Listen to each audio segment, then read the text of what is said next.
Unmute చేశాను భరత్ గారు. Yeah, ఇప్పుడు వినబడుతుంది. సో తుమ్మిడిహెట్టి మళ్ళీ పైకి వచ్చింది. మీరు అన్నారు తుమ్మిడిహెట్టి కడితే నేను దేశంలో ఉండనని చెప్పి. అయితే ఇక్కడ ఒక తేడా ఏంటంటే బ్యారేజ్ కట్టారు వాళ్ళు.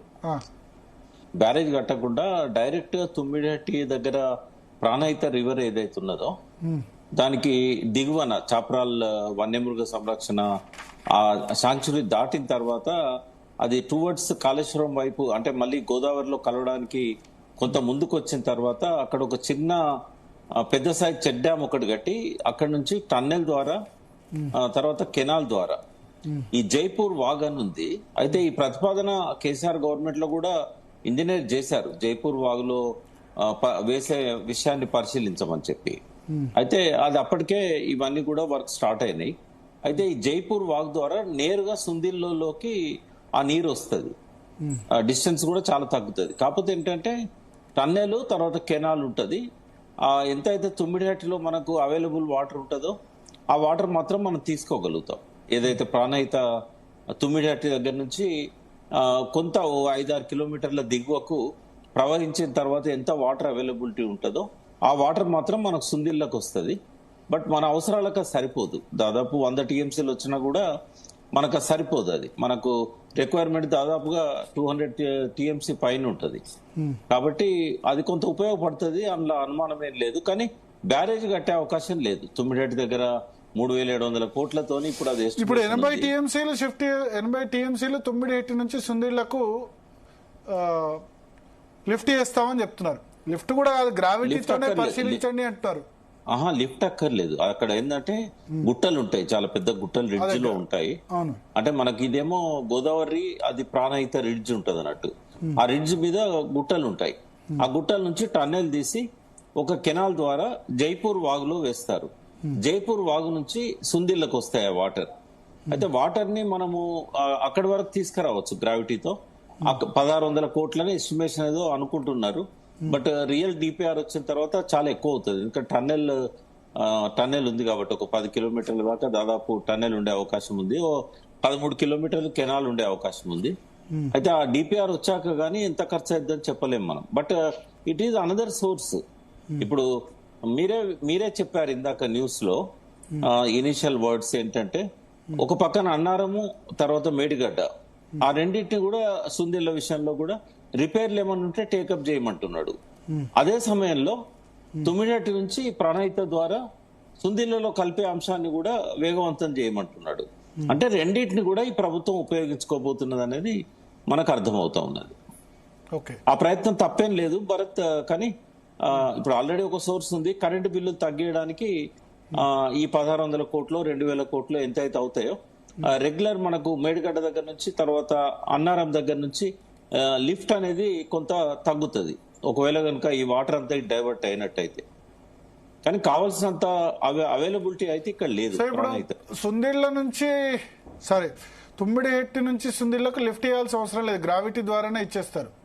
అంటే టన్నెల్ కనుక వర్కౌట్ అయితే, ఇప్పుడు టన్నెల్ తీసుకుంటున్న ఏరియా ఏదైతే ఉన్నదో కోల్ మైన్ లో ఉండకూడదు, కోల్ ఉండకూడదు అక్కడ. ఇదివరకు ఎల్లంపల్లికి కూడా వాస్తవంగా గ్రావిటీతో తీసుకురావచ్చు, కానీ మధ్యలో కోల్ మైన్స్ ఉన్నాయి కాబట్టి ఇప్పుడు ఫస్ట్ చాలా మంది మినిస్టర్స్ కూడా పొరపాటుగా తుమ్మిడిహట్టి నుంచి గ్రావిటీతో వచ్చేదాన్ని కేసీఆర్ లిఫ్ట్ మార్చాడు అని చెప్తారు. అంటే వాళ్ళకి ఏంటంటే తర్వాత వచ్చిన మాడిఫికేషన్స్ గురించి అవగాహన లేదు. ఫస్ట్ ఈ తెలంగాణ ఇంజనీర్స్ ఏదైతే 2004-05లో బోయినపల్లి వెంకటరామారావు గారు ఇంకా కొంతమంది ఇంజనీర్స్ కలిసి ఏదైతే రిపోర్ట్ రాజశేఖర రెడ్డి గారికి ఇచ్చి సర్వే చేయమన్నారో అప్పుడు అది గ్రావిటీ ప్రాజెక్టు. యాక్చువల్గా తుమ్మిడిహట్టి నుంచి ఎల్లంపల్లి వరకు కూడా గ్రావిటీతో తీసుకురావాలనేది 148 మీటర్స్ హైట్ తో ఉంటుంది అక్కడ. ఇక్కడ కూడా ఏంటంటే 143లో ఎల్లంపల్లి ఉంటుంది కాబట్టి మనం గ్రావిటీతో తీసుకురావచ్చు అని వాళ్ళు అంచనాలు వేశారు టోపో షీట్స్ చూసి. కానీ ఏమైందంటే రెండు దిక్కుల మన కోల్ ఉన్నది. ఆ కోల్ ఉండేసరికి సింగరేణి వాళ్ళు మనకు అనుమతి ఇవ్వలేదు. వాళ్ళు అనుమతించకపోయేసరికి 2 లిఫ్ట్లు అవసరమైనవి. ఈవెన్ తుమ్మిడిహట్టి నుంచి కూడా ఎల్లంపల్లికి 2 లిఫ్ట్లు పెడదాం అనుకున్నారు. దానికి బదులు కేసీఆర్ ఏం ఆలోచించారంటే అక్కడ 2 లిఫ్ట్లు ప్లస్ వాళ్ళు ఏదైతే మహారాష్ట్ర వాళ్ళ అనుమతి ఇవ్వట్లేదు కాబట్టి మనం 148లో కట్టుకుంటే మళ్ళీ 152లో కాలువలున్నాయి కాబట్టి 3వ లిఫ్ట్ కూడా అవసరం అవుతుంది. ఇక్కడ తక్కువ నీళ్లతో 3 లిఫ్ట్లు ఇక్కడ పెట్టేదానికంటే మనం అక్కడ నుంచి తీసుకొచ్చినట్టయితే ఇంకో 100 టీఎంసీల అవైలబిలిటీ ఎక్కువ ఉంది. అక్కడ 283 టీఎంసీల అవైలబిలిటీ ఉంది. ఇక్కడ 102 టీఎంసీల అవైలబిలిటీ ఉంది. Okay okay. అయితే ఇప్పుడు మల్టిపుల్ సోర్స్ ఉండడం వల్ల తప్పేం లేదు. మనము పైనుంచి మనం తీసుకుంటే 2 లిఫ్ట్లు అవసరం పడవు మనకు, మేడిగడ్డ అండ్ కనేపల్లి లిఫ్ట్, అదే విధంగా అన్నారం లిఫ్ట్. ఒకవేళ కనుక వీళ్ళు అనుకుంటున్న ప్రాజెక్టు పూర్తి అయితే ఈ విషయాన్ని మనం రిటైర్డ్ ఇంజనీర్స్ రిపోర్ట్ లో కూడా చూడొచ్చు. వాళ్ళు జైపూర్ వాగులో వేసే అంశాన్ని పరిశీలించమని ప్రభుత్వానికి అప్పుడే ఇచ్చారు. అయితే అది మనకు అడిషనల్ అడ్వాంటేజ్ అవుతుంది, అందులో తప్పేం లేదు. కాకపోతే తుమ్మిడట్టి బ్యారేజ్ మనం వదులుకోవడం వల్ల మనకు మహారాష్ట్రతో గొడవలు ఉండవు, చాప్రాలతో గొడవలు ఉండవు. తర్వాత మనకు ఒక 4,000 కోట్లు సేవ్ అవుతుంది ఆ barrage cost. Yeah okay. So మరి అప్పుడే దీన్ని ఎందుకు కన్సిడర్ చేయలేదు? అంటే అక్కడ వాటర్ అవైలబిలిటీ మనకు సరిపోలేదు. ఇప్పుడు కేసీఆర్ గారు ఏం ఆలోచించారు, రాజశేఖర రెడ్డి గారు పెట్టిన ప్రతిపాదనలో మనకు మొత్తం ఆయకట్టు కవర్ అయితే లేదు. ఓన్లీ మనకు చేవెళ్ల వరకు ఆయన 16,40,000 ఎకరాలే కవర్ అవుతున్నది. అయితే కేసీఆర్ గారు ముందున్న డిమాండ్ ఏంటంటే ఏదైతే పాత ప్రాజెక్టులు ఉన్నాయో అవి ఆల్రెడీ మనకు కెనాల్ సిస్టమ్ ఎవ్రీథింగ్ ఎస్టాబ్లిష్ అయి ఉన్నది కాబట్టి నిజాం సాగర్ గాని, సింగూర్ గాని, శ్రీరామ్ సాగర్ గాని, అప్పర్ మానేర్ గాని ఈ ప్రాజెక్టులన్నీ స్టెబిలైజ్ చేయాల్సిన అవసరం ఉంది. ఆయన అసెంబ్లీలో ఇచ్చిన ప్రజెంటేషన్ లో చెప్పాడు. పైన 400కు పైన బ్యారేజీలు కట్టారు గోదావరి బేసిన్ లో, శ్రీరామ్ సాగర్ కు అప్ స్ట్రీమ్ లో, అన్నిటి మీద పూర్ణ గాని ఇతర ప్రాజెక్టుల మీద కూడా. కాబట్టి మనకు నీళ్లు వచ్చే అవకాశం లేదు కాబట్టి మనం ఆల్టర్నేటివ్ స్టెబిలైజేషన్ కోసం మనం పోతున్నాము. 18,75,000 ఎకరాలు స్టెబిలైజేషన్, తర్వాత 16,40,000 ఎకరాల నుంచి 18,25,000 ఎకరాలకు ఆయకట్టును పెంచడం.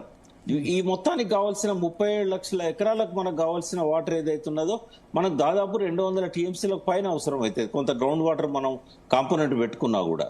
కాబట్టి మనకు ఈ ఎక్సర్సైజ్ చేసినా కూడా 102 టీఎంసీల కంటే ఎక్కువ ఇక్కడ మనకు దొరికే అవకాశం లేదనే ఉద్దేశంతో గోదావరి దగ్గర కాళేశ్వరంలో మాత్రం ప్రాణహిత కలిసిన తర్వాత ఇదే సిడబ్ల్యూసీ చెప్పింది 282 టీఎంసీలు, 83 టీఎంసీలు అవైలబిలిటీ ఉందని. కాబట్టి ఆ సోర్స్ మనకు ముఖ్యమైతుంది. రెండవది ఆయన ఇంకొకటి ఏం ఆలోచించాడంటే ఎల్లంపల్లి నుంచి కాళేశ్వరం వరకు కూడా నదిలోనే 35 టీఎంసీలు మనం స్టోర్ చేసుకునే అవకాశం ఉంది. మనం మళ్ళీ ఈ 35 టీఎంసీల కోసం రిజర్వాయర్ కట్టుకోవాలంటే చాలా కాస్ట్లీ అయింది, ఎవాక్యుయేట్ చేయాల్సి వస్తుంది అని చెప్పి నదినే ఆయన రిజర్వాయర్ గా మార్చాడు. అంటే ఒక మంచి ఆలోచనే, కాకపోతే ఏంటంటే విమర్శలు ఇవన్నీ కూడా రావడం జరిగింది. ఇప్పుడు దీన్ని రిపేర్ చేయిస్తామని చెప్తున్నారు, మేడిగడ్డ అయినా, అన్నారం అయినా, సిందిల్ అయినా.